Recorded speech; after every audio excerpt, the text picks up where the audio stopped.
Welcome to Storyline Online, brought to you by the SAG-AFTRA Foundation. I'm Viola Davis, and I'm reading Rent Party Jazz, written by William Miller and illustrated by Charlotte Riley-Webb. Every morning as the sun was coming up, Sonny went to work for the coal man. "I sells my coal 2 bits a sack," the coal man cried out as they drove slowly down the street to the French Quarter. Sonny wished he were back in his warm bed, but he knew how badly he and Mama needed the extra money. Even though he would spend the rest of the day in school, Sonny started the day like a working man. Sonny's job was to jump down and drag the sacks into the alleys, then shovel the coal down the chutes. He made 10 cents a day, 7 days a week. His mother worked in a fish canning factory. All day long, she packed fancy little fish, earning a penny for each can she filled. When Sonny and the coal man drove through Jackson Square, they would hear trumpet players blowing their horns. The musicians played any tune people wanted to hear, hoping listeners would drop a few coins into their hats.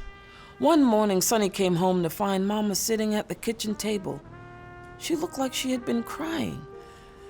"What's the matter, Mama?" Sonny asked. "Are you sick?" "Worse than sick, Sonny. I've been let go from my job. These are some hard times, and folks aren't buying much fancy fish. Might be 3-4 months before they need these hands again." Sonny's heart sank. Rent day would be coming soon, and the rent man didn't care whether you had a job or not. All he wanted was his money. If they missed paying the rent by just 1 day, the rent man would change the locks and sell off their belongings at a public auction. "I'll get a second job, Mama," Sonny said. I'll quit." "No, Sonny," Mama interrupted. "I got 2 weeks to find something else. You stay in school and learn everything you can, everything, so things will be better for you." After school that day, Sonny wandered through the streets of the quarter, tired and sad. There had to be something he could do to help raise the rent money. In Jackson Square, a huge crowd had gathered around one man playing his horn. Even from the back of the crowd, Sonny could hear how fine the music was. And no wonder the music was so good, so sweet, so clear. Everybody in New Orleans knew about Smilin Jack. He had played his horn all around the country, even in the great jazz clubs up north. Smilin Jack looked like the happiest man in the world, blowing his magic horn, collecting bucketfuls of coins. He seemed so happy, Sonny felt even worse about Mama and the rent money. The next day and the next, Sonny found himself back in Jackson Square after school. Smilin Jack's music was too good to ignore. Sonny always stood toward the front of the crowd, though he still felt too sad and worried to clap or sing along. On the 3rd day, Sonny stayed until the music was over and people began drifting from the square. "Hey, young man, what's your name?" Smilin Jack asked as he stepped down from the platform. "Sonny Camo, sir." "You need a special tune, Sonny? You looking mighty down. Sure wish I could get those hands clapping." "I love your music, Smilin Jack," Sonny said, "but a tune won't solve my problems." "Problems? What kind of problems does a boy like you have?" Sonny explained about his mother losing her job, about the rent man who'd put them out on the street if they missed paying the rent. Smilin Jack suddenly looked serious. "Back in Mississippi, where I come from, they did the same thing to colored folks all the time, but then we found a way to fight back. Pay the rent man and have the world's best party at the same time." "How'd you do that?" Sonny asked. "All the neighbors got together and threw themselves a rent party," Smilin Jack said. "They baked sweet potato pies, fixed up some catfish and greens, then brought the food to the house where help was needed. They put out a big empty bucket too, and soon someone who knew how to pluck a fine banjo or blow a jazzy horn would start playing, make people sing and dance and forget their worries for a while. By the end of the night, people had dropped enough money in that bucket to put the old rent man back in his place." "That sounds like a mighty fine idea," Sonny said. "But where am I going to find somebody who'll play for Mama and me, play for poor people he doesn't even know?" Smilin Jack faked a frown, tapped his foot. "Some people say I play a pretty mean trumpet myself." For the first time in days, Sonny smiled. When Sonny got home, he found Mama sitting near the stove. "No luck again today, Sonny," she said. "But I'll keep looking. I'll find me that job to keep us going." Sonny stirred the coals with a poker, trying to warm the damp room. "Maybe you won't need that job right away, Mama," Sonny said.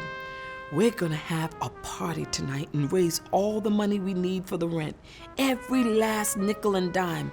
Smilin Jack told me how to do it." "Don't be talking such foolishness, Sonny. Even if you're trying to cheer me up," Mama said, pulling her shawl tighter around her shoulders. "It's not foolishness, Mama," Sonny insisted. "I'm gonna prove it to you." Sonny knocked on all the neighbors' doors, told them about the party and asked them to bring whatever food they could spare. He told them to get ready for the best music in the world. They were all gonna meet the great Smilin Jack. On his way home, Sonny found an empty bucket in an alley. He put it on the floor just inside the doorway and sat down beside Mama to wait. Mama shook her head, thinking her poor son had just plain lost his mind. A little while later, Sonny and Mama heard cheering and clapping in the street. Then someone knocked loudly on the door.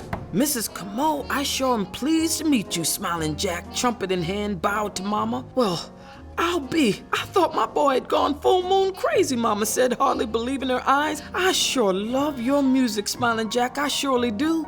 Before Mama could say another word, Smilin Jack pulled the bucket toward him, raised his trumpet, and started blowing one of Sonny's favorite songs, Bourbon Street Rag.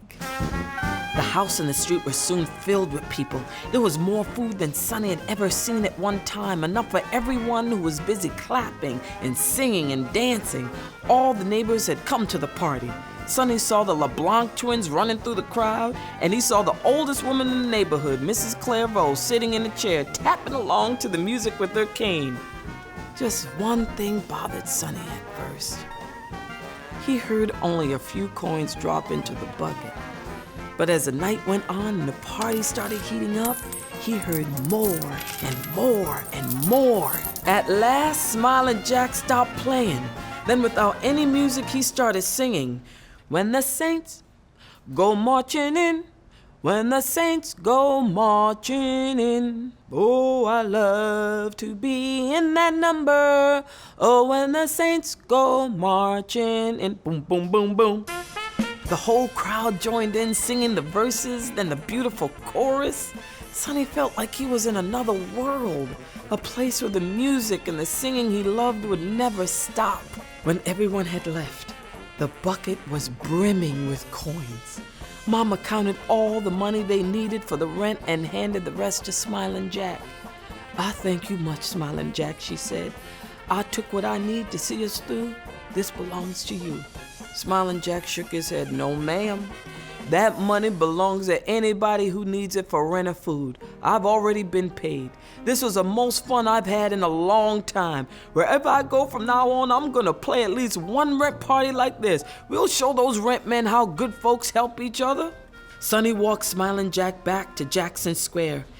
"Thank you, Sonny Comeau, for one of the happiest nights of my life," Smilin Jack said. "I sure hope to see you next time I come to town. I know just where to find you now." They shook hands and hugged like old friends. Sonny walked home slowly, wishing the night would never end. He was glad he had listened to Mama. If he had quit school and taken a second job, he would never have met Smilin Jack. Never have learned about bringing the neighbors together for a rent party.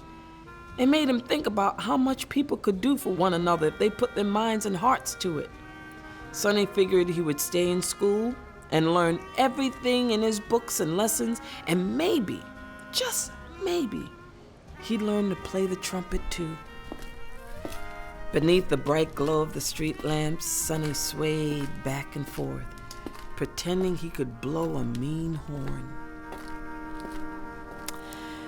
I love Rent Party Jazz because African-American characters are the focus of the story. It's about jazz, and it's about people helping one another.